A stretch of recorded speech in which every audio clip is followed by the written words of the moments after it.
Assalamualaikum warahmatullahi wabarakatuh. Salam sejahtera untuk kita semua.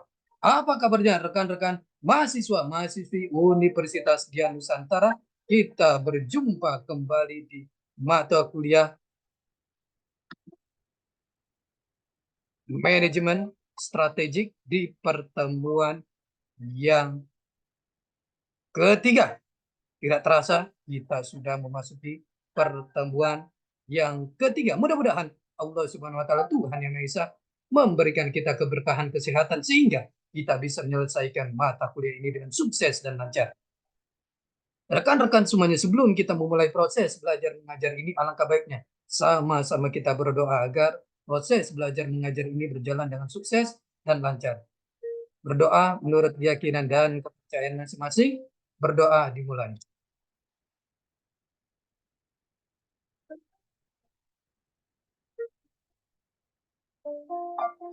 Selesai. Rekan-rekan semuanya, di pertemuan yang ketiga ini kita akan membahas materi yang sangat menarik sekali.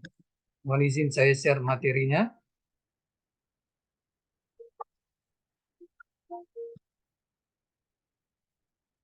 Di pertemuan yang ketiga ini kita akan membahas materi mengenai faktor penilaian dan pengukuran audit lingkungan eksternal makro perusahaan. Ini adalah materi yang sangat menarik sekali. Faktor penilaian dan pengukuran audit lingkungan eksternal makro perusahaan. Lingkungan perusahaan. Lingkungan perusahaan adalah keseluruhan dari faktor-faktor ekstern dan intern yang mempengaruhi perusahaan, baik organisasi maupun kegiatannya. Lingkungan secara luas adalah mencakup semua faktor ekstern dan intern yang mempengaruhi individu, perusahaan, dan masyarakat. Lingkungan perusahaan. Satu, lingkungan eksternal. Lingkungan eksternal adalah unsur-unsur di luar perusahaan yang sebagian besar tidak dapat dikendalikan dan berpengaruh dalam pembuatan keputusan oleh manajer Handoko tahun 1999. Lingkungan eksternal, unsur-unsur yang berada di luar suatu organisasi yang relevan pada kegiatan organisasi itu. Stoner 1996. Lingkungan eksternal adalah semua kejadian di luar perusahaan yang memiliki potensi untuk mempengaruhi perusahaan. Lingkungan eksternal dibagi dua menurut James A. F. Stoner. Satu, unsur-unsur tindakan langsung. Dua, unsur-unsur tindakan tak langsung. Menurut T. Hani Handoko, satu, lingkungan eksternal mikro. Dua, lingkungan eksternal makro. Menurut Chu, satu, lingkungan khusus. Dua, lingkungan umum. Tiga, lingkungan yang berubah. Kesimpulan, lingkungan eksternal. Satu, lingkungan ekstern mikro, unsur-unsur tindakan langsung atau lingkungan khusus.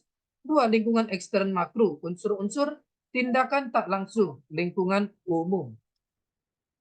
Lingkungan ekstern mikro terdiri dari satu, pelanggan customer. Pelanggan membeli produk, barang, dan jasa.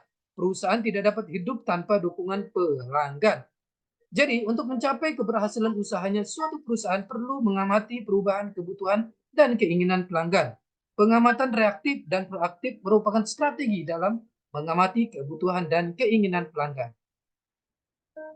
Pengamatan reaktif memusatkan perhatian pada kecenderungan dan masalah pelanggan setelah kejadian, seperti mendengarkan keluhan pelanggan.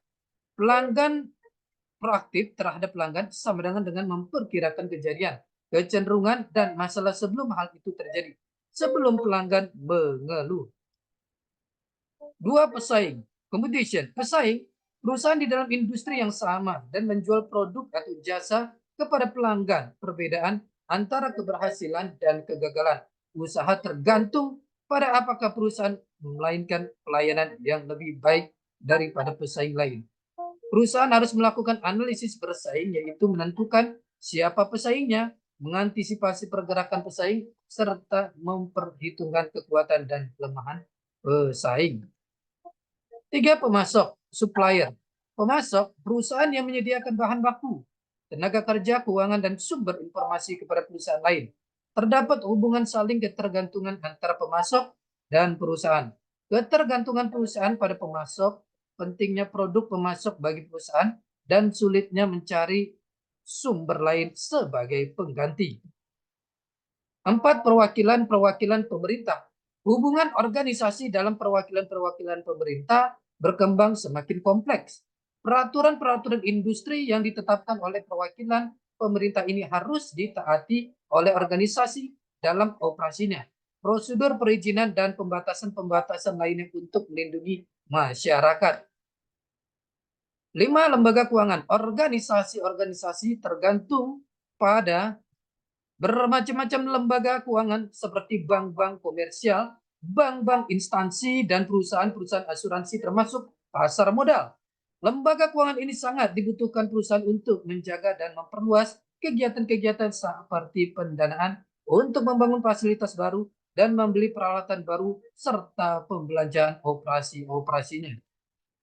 Lingkungan eksternal makro satu ekonomi, keadaan ekonomi suatu negara akan mempengaruhi sebagian besar organisasi yang beroperasi di dalamnya. Pada keadaan perekonomian yang sedang tumbuh, secara umum kemampuan daya beli masyarakat untuk membeli suatu produk atau jasa meningkat. Tapi kondisi perekonomian seperti itu tidak menjamin bahwa perusahaan juga bertumbuh. Hanya menyediakan lingkungan yang mendorong terjadinya pertumbuhan usaha. Sehingga para manajer perusahaan harus selalu mengantisipasi variabel-variabel ekonomi seperti kecenderungan inflasi, tingkat suku bunga, kebijakan fiskal dan moneter, dan harga-harga yang ditetapkan pesaing. 2.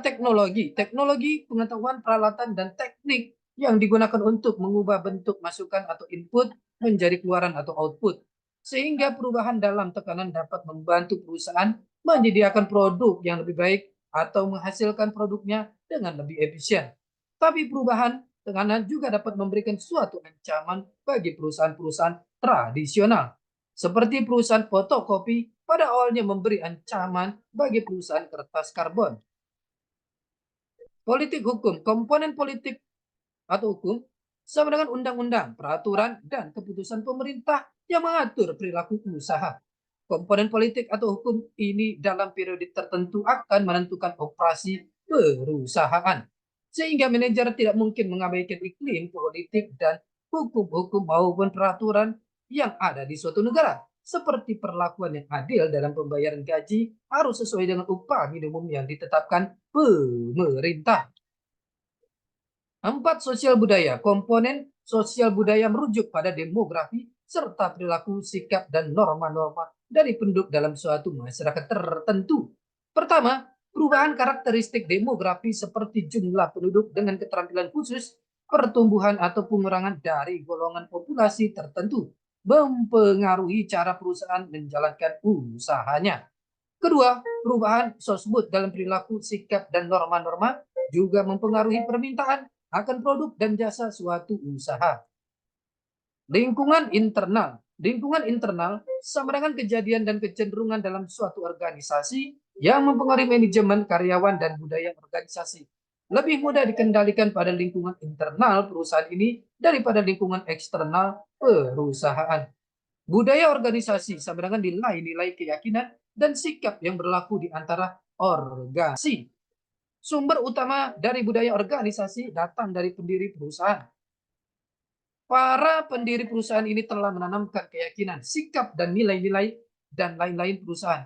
Budaya yang dapat menyesuaikan dan mendorong keterlibatan karyawan, dapat memperjelas tujuan dan arah strategis organisasi, serta senantiasa mengajarkan nilai-nilai dan keyakinan organisasi. Dapat membantu perusahaan mencapai pertumbuhan, penjualan, pengembalian modal, keuntungan, mutu, dan kepuasan pelanggan yang lebih tinggi. Faktor-faktor yang termasuk lingkungan internal dunia usaha adalah satu, tenaga kerja dalam arti pekerja atau karyawan meliputi lingkungan kerja fisik dan non-fisik, upah dan gaji, jaminan hari tua, pengembangannya, dan sebagainya. Dua, peralatan dan mesin-mesin, tata letak, pemeliharaan atau perawatan, pembenahan, penerapan teknologi baru, dan sebagainya. Tiga, modal, para pemilik atau penyetor modal, pengelolaan dana. Empat, bahan mentah, penolong, barang setengah jadi, dan barang jadi, pergudangan, arus aliran fisiknya, dan sebagainya. Lima, sistem informasi dan administrasi untuk kepentingan pengambilan keputusan bagi manajemen. Misalnya buku-buku anggaran pembelian bahan, rencana penjualan, laporan penggunaan atau realisasi dana, dan sebagainya. Perusahaan dalam masyarakat pluralistik. Masyarakat pluralistik adalah kombinasi dari berbagai kelompok yang mempengaruhi lingkungan perusahaan.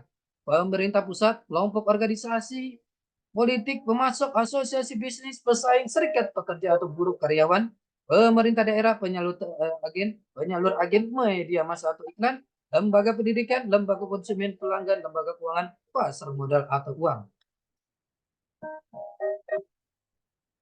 Manajemen, pemerintah, pesaing, pelanggan, pemasok, perusahaan, lembaga keuangan. Budaya, politik, teknologi, alam, ekonomi, demografi. Lingkungan organisasi, lingkungan internal, lingkungan eksternal. Lingkungan yang terkait langsung, mikro, lokal, internasional, pemilik organisasi, tim manajemen, para anggota atau para pekerja, lingkungan fisik organisasi. Lingkungan eksternal, lingkungan yang tidak terkait langsung atau makro, lokal, internasional, pemasok, pelanggan, pesaing, partner strategis, regulator, pemerintah, masyarakat umum. Lingkungan eksternal, semua kejadian di luar perusahaan yang memiliki potensi untuk mempengaruhi perusahaan atau organisasi. Satu, lingkungan umum. Dua, lingkungan industri. Lingkungan eksternal, lingkungan umum, fiksi yang ruang lingkupnya lebih besar, luas, berada terlepas dari organisasi atau tidak langsung. Ekonomi, sosial, politik, hukum, teknologi, lingkungan makro. Lingkungan industri, misalnya ancaman secara langsung berpengaruh terhadap organisasi, pembeli, produk pengganti, persaingan, lingkungan mikro. Lingkungan umum, makro, kekuatan perekonomian, segala hal yang menentukan pertukaran uang, inflasi, suku bunga, dan lain-lain. Kekuatan teknologi, segala perangkat seperti teknologi yang berpengaruh terhadap organisasi, mobile phone, komputer. Kekuatan hukum dan politik, aspek kebijakan, kekuatan sosial kultural, nilai, values, moral atau kebiasaan masyarakat. Rekan-rekan semuanya, ini adalah pertemuan kita yang ketiga. Kita akan berjumpa di pertemuan-pertemuan selanjutnya. Tetap semangat belajar untuk mencapai kesuksesan. Salam sehat selalu. Assalamualaikum warahmatullahi wabarakatuh.